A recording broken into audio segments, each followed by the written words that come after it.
Welcome back to Hadiya TV. Hadiya TV को subscribe करें और आज की सबसे ज्यादा डरावनी हॉरर स्टोरी देखें।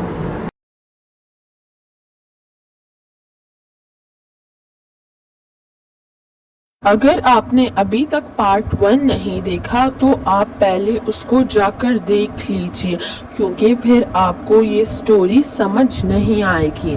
पार्ट 1 का लिंक डिस्क्रिप्शन में है। वेदांत अब काफी ज्यादा डर चुका था। उसे समझ नहीं आ रहा था कि उसके साथ ये क्या हो रहा है। वो बूढ़ा आदमी अभी भी अजीब तरीके से चलता हुआ वेदांत की तरफ ही आ रहा था। वो किसी नॉर्मल इंसान की तरह नहीं, बल्कि किसी कठपुतली की तरह ही चलता हुआ वेदांत के पास आ रहा था। एक और कदम उसे ट्रेन में अंदर ले आता। वेदांत का शरीर अकड़ने लगा और घबराहट में उसकी एक जोर की चीख निकली। वेदांत ट्रेन के अंदर दूसरी तरफ के कंपार्टमेंट में भागने लगा। दरवाजे दोबारा बंद हुए और वेदांत को एहसास हुआ कि वो अब ट्रेन में उस आदमी के साथ बंद था। मेट्रो फिर एक बार झटके से शुरू हुई और वेदांत इस बार लड़खड़ा कर नीचे गिर पड़ा।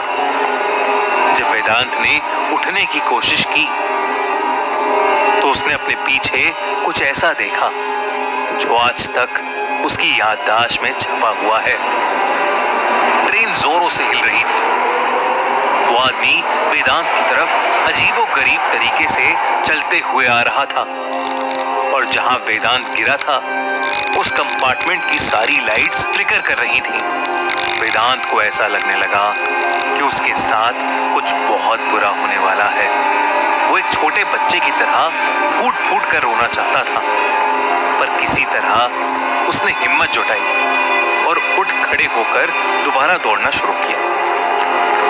वो ये सोच रहा था कि अगर वो ट्रेन के एंड तक पहुंचा तो फिर उसके आगे क्या? क्या वो डरावना आदमी उसे पकड़ लेगा और फिर क्या वो उसे मार डालेगा? वेदांत भागते भागते आखिरी डब्बे में पहुंचा। उसने अपने साइड में देखा कि अगला स्टेशन भी आ चुका था। वेदांत ने पीछे मुड़कर देखा। आदमी अब वेदांत के बेहद पास था। उस डब्बे की भी लाइट्स जल बुझ करना शुरू हो गईं। ट्रेन धीरे हुई, लेकिन मेट्रो के दरवाजे अभी भी खुले नहीं थे। वो आदमी अब वेदांत के चेहरे के पास आ गया था। वेदांत ने ट्रेन के शीशे को पीटना शुरू कर दिया। उस आदमी ने वेदांत का चेहरा पकड़ लिया और एक बार फिर से वो भयानक मुस्कान उसके चेहरे पर वापस आ गई। ये सब अपने साथ होता देख वेदांत सुन्न पड़ गया। लेकिन तभी ट्रेन के दरवाजे खुलने शुरू हो गए। थोड़ी सी जगह मिलते ही वेदांत ने अपने आप को बाहर खींचा और सीढ़ियों की तरफ भागने लगा। उसने मुड़कर अपने पीछे भी नहीं देखा, बस भागता रहा। झाड़ू लगा रहे मेट्रो के एक कर्मचारी और 2 पुलिस वालों के लिए भी नहीं रुका। तभी रुका जब बाहर धुंध से लिपटी हुई सड़क पर आ पहुंचा। जब उसके फेफड़ों में सांस आई तो वेदांत ने आखिरी बार ऊपर मेट्रो स्टेशन की तरफ देखा। वो मेट्रो ट्रेन वहीं खड़ी हुई थी और उसके आखिरी डब्बों की लाइटें अभी भी टिमटिमा रही थीं।